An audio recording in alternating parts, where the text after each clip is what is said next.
to say, Vincent, about, Fianna Fáil during the years of boom, when they failed to invest in critical infrastructure and supporting decent public services. And, they were the people responsible for bringing the country to the brink of collapse. And people in their droves then voted for the new government because they believed the promise that things were going to be done differently. And I suppose there are three tests for the government, and I believe in relation to the whole Irish Water debacle that the government has failed those tests. The first one is in relation to fairness. They promised fairness.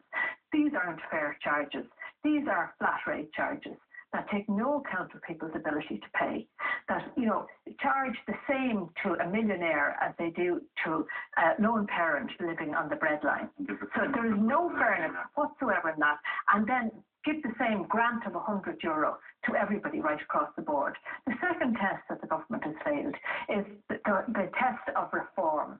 They promised political reform. And what do we see with Irish Water? We see, the cronyism, we see the bonus culture, the board being stuffed, and then, the big political prize for the person responsible for all of this, Phil Hogan. And finally, I would say they have utterly failed in relation to competence.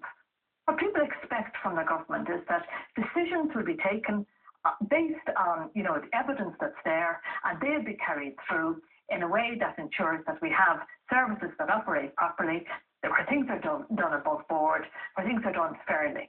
And that quite clearly hasn't happened in relation to this. This is an almighty debacle. It's a mess that the government have created. And that's the reason why people are out in the streets, because they've completely lost confidence in this government to deliver on those critical things of fairness, competence, and ending the cronyism, introducing the reform that was promised. None of those things have happened. So, politics is at a very low ebb at the moment, and we need a new way of doing things. And people are very disappointed in the government.